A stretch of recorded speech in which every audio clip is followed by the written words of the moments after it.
E agora quem vai falar comigo é o Alex Rodrigues. Ele traz uma novidade na área da saúde. A primeira vacina contra a chikungunya foi aprovada pela agência reguladora norte-americana. Novidade vindo por aí, né, Alex? Bom dia. Fala, Wilker, ótimo dia para você e para todo mundo nos acompanhando aqui no Jornal Brasil Hoje. Chegando com essa informação importante porque a vacina contra a chikungunya pode ficar à disposição de nós brasileiros já no primeiro semestre de 2024. Pelo menos essa é a intenção do Instituto Butantan, que é parceiro desse grupo austríaco que está desenvolvendo a vacina, que inclusive já está em fase de testes na América do Norte. E o Butantan afirmou que logo nos primeiros meses do ano que vem, vai procurar a Anvisa em busca de uma aprovação. Lembrando que aqui no Brasil, a chikungunya chegou pela primeira vez há 10 anos e de lá para cá temos mais de 1 milhão de casos registrados, com 909 mortes até aqui. E nesses 10 anos de chikungunya aqui no Brasil, podemos dizer que tivemos 7 momentos de surto, onde tivemos um maior número de casos, um aumento significativo. E todos eles no início de cada ano, quando temos uma certa quantidade de chuva e aí aumentam também os focos do mosquito da dengue, o Aedes aegypti, que é o transmissor da chikungunya, assim como da dengue e também do Zika vírus. Aqui no Brasil, inclusive em 2023, é importante ressaltar, Wilker, que aconteceu um aumento muito significativo no número de casos. Até agora são mais de 53 mil. Se a gente fizer um comparativo com o mesmo período do ano passado, um aumento de 98% nos casos da doença. A vacina, assim que estiver disponível, ela estará à disposição dos maiores de 18 anos, pelo menos num primeiro momento. Wilker, ainda lembrar aqui que os sintomas da chikungunya são semelhantes aos da dengue. Ela tem uma segunda fase com sintomas um pouco mais agudos e ainda pode deixar algumas sequelas. Ela pode ser crônica, deixando por alguns meses a pessoa infectada pelo mosquito da dengue com dores, principalmente nas articulações, e isso leva um tempo para desaparecer. Eu volto com você aí no estúdio, Wilker. Ótimo, Alex. Fica um alerta também para você. Enquanto essa vacina não está disponível, claro que a vacina é muito bem-vinda, mas até ela poder ser aplicada em nós, a gente precisa tomar os cuidados ali para evitar a proliferação desse mosquito que a gente sabe que transmite doenças graves. Então vamos cuidar ali do nosso espaço para evitar a contaminação. Agora eu quero falar com você sobre a nossa série do Césio 137. Chegou o momento da gente conferir o último episódio. As vítimas que sobreviveram a essa tragédia tiveram suas vidas marcadas para sempre. Acompanhe.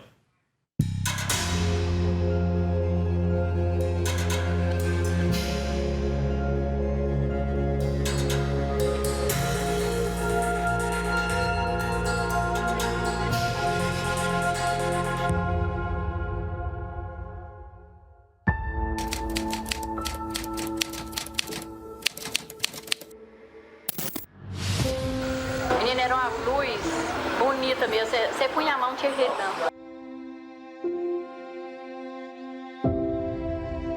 Eu tenho apenas 9 anos, já tenho Césio no sangue. Eu tenho medo que no futuro bem próximo, nós crianças teremos que pagar com a vida. Shake! Todo mundo está apavorado. Eu acho que nem todo o goianense está com a informação assim correta sobre isso. A gente ainda tem bastante dúvida ainda. O acidente considerado o maior da história no âmbito radiológico provocou medo e pânico, mesmo em quem teve pouco contato com a cápsula recheada de pó brilhante. Algumas ruas em Goiânia tiveram que ser arrancadas e reconstruídas. Casas foram demolidas. Foram retirados dos locais por onde o Césio passou 6 mil toneladas de material contaminado. Todo esse lixo e também a cápsula foram enterrados bem ali. Na época, isso provocou um pânico na população, mas hoje o espaço serve de preservação ambiental e também visitação.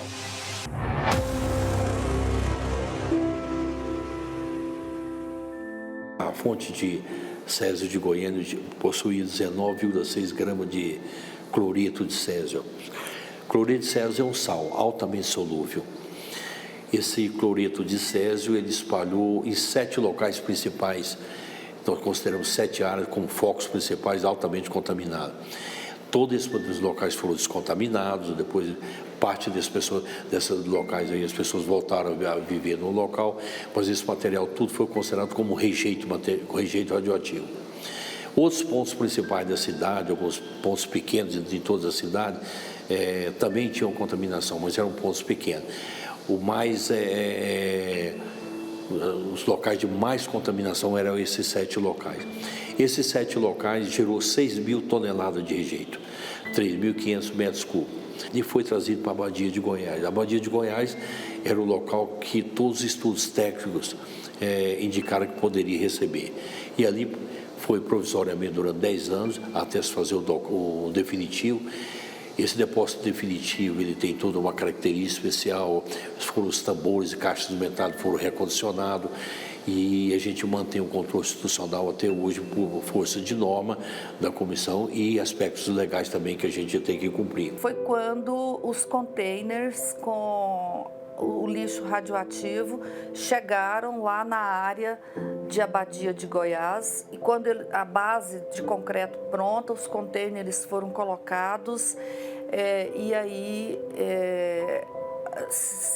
eu pelo menos tive a sensação, pelos próximos 300 anos, esse material aqui não é mais ameaça, né? Porque a gente tinha um temor muito grande de que aquele material radioativo que ainda estava espalhado pelos pontos onde eles foram contaminados, que poderia ser um problema para a cidade. Então, quando eles chegam lá, esses containers, né, fechados, lacrados, base, tudo, deu um pouco mais de segurança de que parte do problema estava sendo resolvido.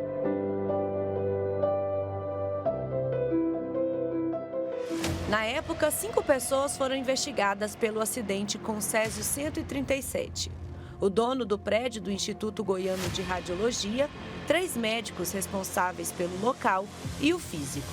Eles foram denunciados por homicídio culposo, quando não há intenção de matar, e por lesão corporal culposa. Após a tramitação do processo na Justiça Federal, eles foram condenados a 3 anos e 2 meses de prisão em regime aberto. Mas a pena foi transformada em prestação de serviços comunitários. Ainda assim, em 1999, a ação penal foi arquivada. Por conta desse acidente e das mortes, teve até pessoas que morreram de desgosto.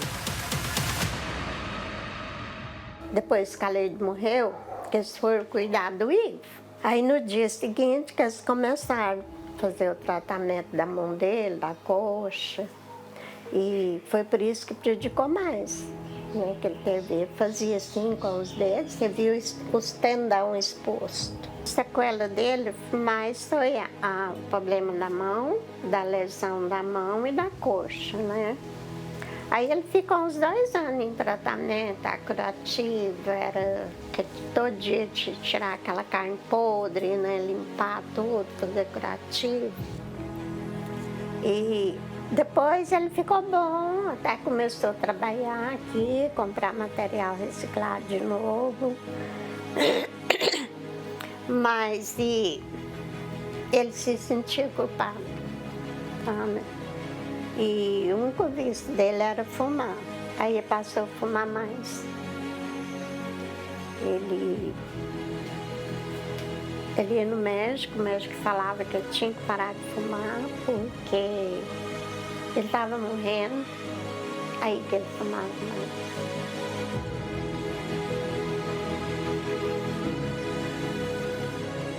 Quase 4 décadas já se passaram desde 1987. Mas é possível perceber que as lembranças dos que viveram aqueles dias ainda estão vivas. E mesmo para os que não viveram, as histórias são contadas. Elas fazem parte de uma espécie de memória coletiva dos goianienses e dos goianos. Nos locais que foram isolados, nada que remeta àquele acidente. Mas na vida daquelas pessoas, as consequências ainda existem. A vida da senhora mudou. Completamente. Nem não é dia, é segundo. Cada segundo está pior. não tem como. O ritmo de a vida que eu levo, tem que levar hoje. É assim, cada dia eu me sinto que está pior, cada segundo, e está pro lado ruim. Eu não encontro saída, eu não vejo uma luz no fundo do túnel, tá? Que a minha vida pode melhorar, porque infelizmente hoje tudo depende do governo.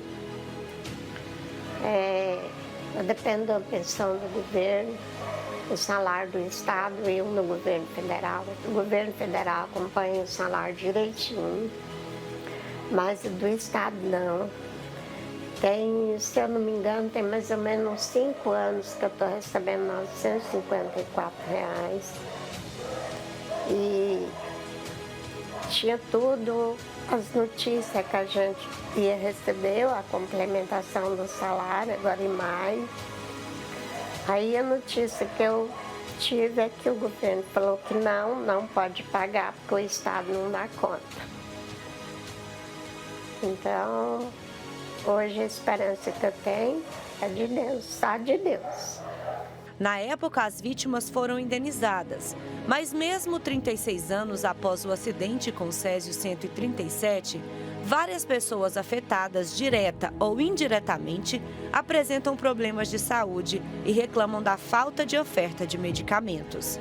Elas relatam que, apesar da cobertura com o plano de saúde e das pensões, o dinheiro não é suficiente. Na época, no primeiro ano, a gente recebeu o pecúlio da Leide e o governo me doou essa casa. Só que do jeito que está indo, ele vai acabar tomando ela de volta. Porque o que ele está me pagando hoje não dá para mim pagar o IPTU. Eu estou com 1 ano atrasado e estou até preocupada, mas eu não tenho de onde eu tirar. O dinheiro que a senhora recebe vai para quê? Para a saúde? Tinha que ser, mas não. Porque eu tenho despesa da casa, né? Água, energia, eu tenho um telefone. E levantar minha cabeça e viver, porque eu não vivia, sabe? Agora, assim, sobre a assistência do governo, foi do jeito que eles acharam que fosse. E ele levou tudo que tinha dentro da casa, né? Aí indenizou com algumas coisas, mas muita gente ficou muito a desejar. De vez em quando que eles chamam a gente lá, mas não tem nada certo sobre essa associação. Porque tinha que ter uma pessoa para ir atrás e ver, né, o que está acontecendo, né? Igual, nós estamos com o nosso pagamento do Estado defasado há muitos anos. A gente tem hoje assistência médica, né? E tinha remédio. Hoje acabou os remédios. Nós só temos a pensão federal e estadual, que a estadual hoje é 960, nem é o salário mínimo. É muito triste porque, poxa, que custa ele entrar em contato com a gente e falar, olha, vamos resolver, vamos sentar, ver o que a gente pode fazer, o que está faltando, né? Mas não, nunca sentou, nunca conversou, porque eu acho que nós não é de brigar. Nós vamos só conversar, ver o que ele pode fazer pela gente, porque esse salário aí não dá para nada. Tem pessoas doentes, tem pessoas com dificuldade até para alimentar, porque com esse dinheiro não dá, que nem todas recebem as duas. E nós tínhamos tudo, que foi criado uma instituição para dar assistência para as vítimas do SES. Lá nós recebíamos medicação, nós recebíamos várias coisas. Aí foi cortando. Hoje só tem os carros. Lá tem ótimos médicos, tem psicólogo, tem assistente social, tem dentista, mas o consultório dentário é só de enfeite. Não funciona porque as cadeiras estão quebradas, não tem material para trabalhar.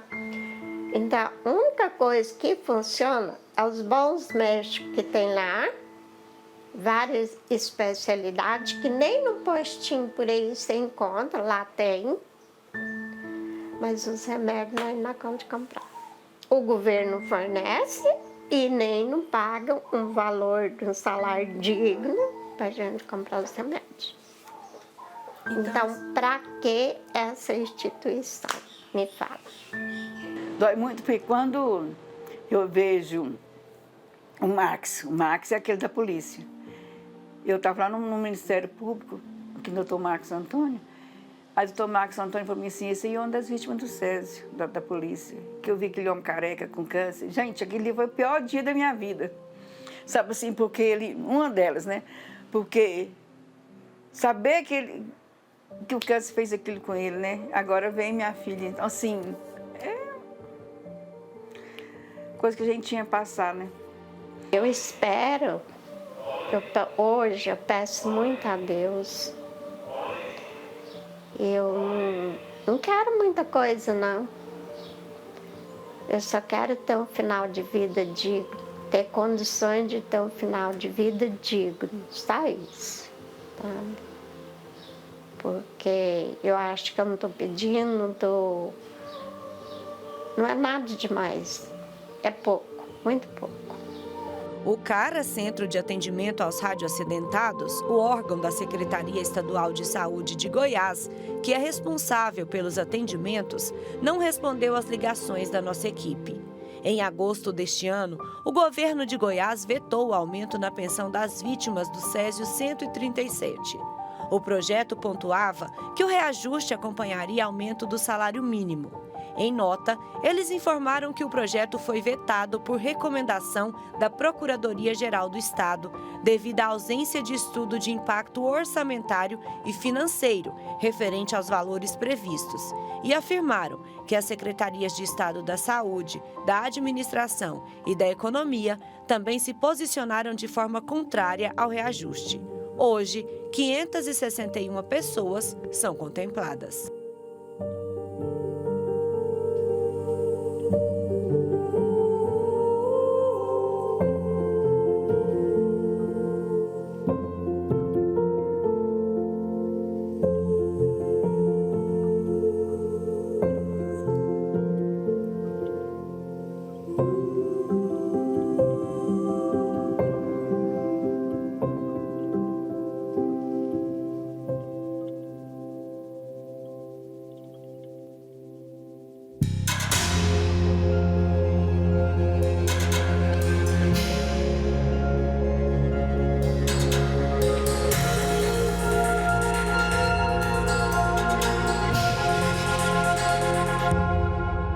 Pessoas que tiveram a vida completamente transformada, né? Mudaram para pior a própria vida depois desse acidente radiológico e não têm tido a assistência que necessitam.